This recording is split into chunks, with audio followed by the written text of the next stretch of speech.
Olá, estamos de volta para mais uma reflexão a respeito dessa obra tão significativa, né? Momentos de Saúde e de Consciência, da nossa querida Joana de Ângeles, através do médium Divaldo Pereira Franco. E hoje nós vamos procurar comentar, né? Dentro do capítulo 7, intitulado Maturidade e Consciência. É o capítulo 7 da segunda parte do livro, né? E nesse momento, a Joana de Ângeles vem falar para nós que a maturidade, ela vai se expressar especificamente quando o indivíduo consegue enxergar a si mesmo, encarar as suas imperfeições, né? E agir trabalhando essas imperfeições com coragem para que ela possa atingir o êxito, né? E a harmonia entre os aspectos psicológicos que todos nós trazemos. Então, quando se consegue atingir essa harmonia, é que o amadurecimento se dá e aí sim a consciência consegue se estabelecer de modo planificado. Até lá é um processo, claro, mas o primeiro passo é sairmos desse período egocêntrico que toda criança manifesta nas fases infantis, né? Onde ela entende que o atendimento às suas necessidades é o mais importante que há no universo. A criança, ela demonstra essa fase egocêntrica na sua fase infantil e à medida que ela vai crescendo, ela tem a possibilidade de amadurecer e aí livrar-se dessa tendência que o egoísmo traz, mas que nesse momento infantil é uma fase natural. Quando isso não acontece, o adulto ele demonstra que ainda se encontra na fase de desenvolvimento infantil enquanto espírito, porque continua a achar realmente que precisa ser atendido primeiramente nas suas necessidades. É o adulto que não sabe lidar com perdas, né? É o adulto que traz um alto grau de ciúme, onde ele pensa que há uma posse definitiva entre aqueles que comungam ao seu redor ou que o próprio mundo deve atender, né? E sabemos que isso não seria possível, mas mesmo assim, o adulto, ele se estiver situado na fase infantil enquanto desenvolvimento do seu amadurecimento psicológico, ele acha que deve ser atendido e quando não, há uma frustração e não sabe lidar com essa frustração, demonstrando em vários comportamentos doentios muitas das vezes, né? Então, esse amadurecimento psicológico, ele não tem relação com a idade cronológica. A gente pode ter um jovem que já traz um amadurecimento psicológico, né? Um amadurecimento espiritual, e ele vai demonstrar isso na sua forma de se relacionar com as pessoas e com o mundo.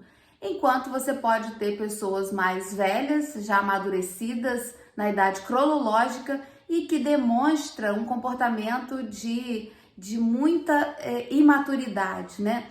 Um idoso, uma pessoa mais velha, quando ele está vivendo bem com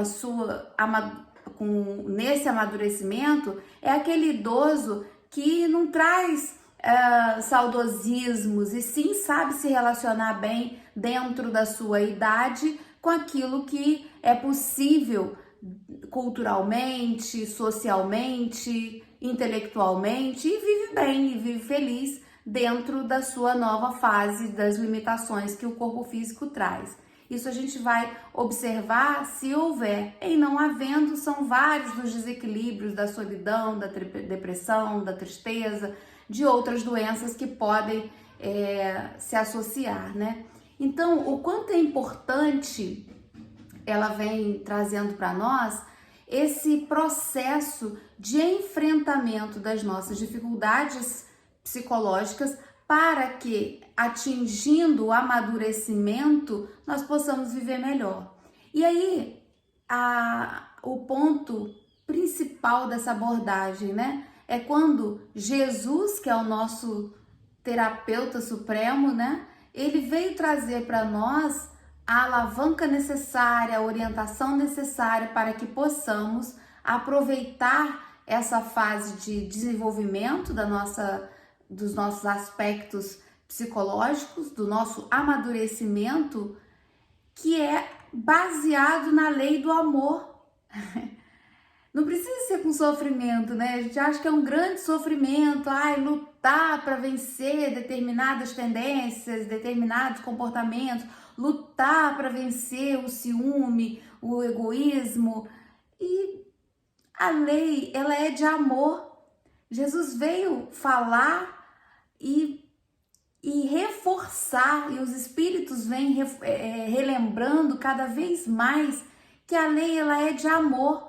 Quando nós aprendermos a sair um pouco do nosso eu, do atendimento das nossas questões e olharmos o nosso semelhante, né, e buscarmos ter felicidade nas conquistas do nosso semelhante, isso é absolutamente importante.